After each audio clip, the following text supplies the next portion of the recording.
যে দেশে উদ্যোক্তার থেকে দালালি ইনকাম বেশি, সে দেশে উদ্যোক্তায় কোনো লাভ নাই। ঠিক আছে?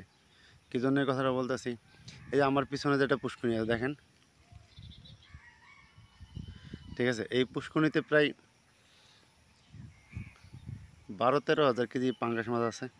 ঠিক আছে? তো পাঙ্গাসের দাম তো ঢাকায় আমরা কিনলে হচ্ছে হলো গা 180 থেকে 200 টাকা হলো গা দোকানদার আমাদের কাছে বিক্রি করে।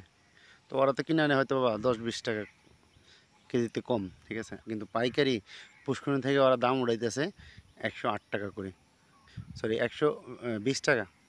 তো এখানকার যে যার পুষ্করিণী, সে হচ্ছে হলো গা তার খরচ গেছে 8 থেকে 9 টাকা 100 কেজি প্রতি। হ্যাঁ?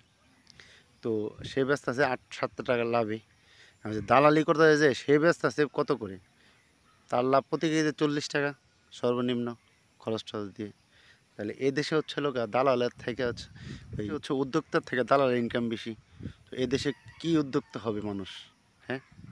মানুষে উদ্যোক্তা এত কষ্ট করে, এত টাকা ইনভেস্ট করে, এত পরিশ্রমের পরে একটা ছোট্ট একটা মাছরে এত বিশাল একটা মাছ তৈরি করে নেয়।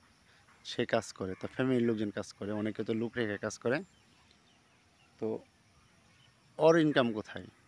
৪ টাকা ৫ টাকা কেজি প্রতি। আর যে দালাল, সে জীবনে আসেই না। সে আইসাইরা কী করে, মাঝখানে একটা দালালি করে, তার ইনকাম 40 টাকা 35 টাকা কেজি প্রতি। তো এখানে হচ্ছে উদ্যোক্তার থেকে দালালের ইনকাম বেশি। ঠিক আছে? আপনারা যারা এরকম খামারি মাছ বিক্রি করবেন, চেষ্টা করবেন নিজেরা সরাসরি কিছু দোকানদারের কাছে ডাইরেক্ট সেল করার জন্য।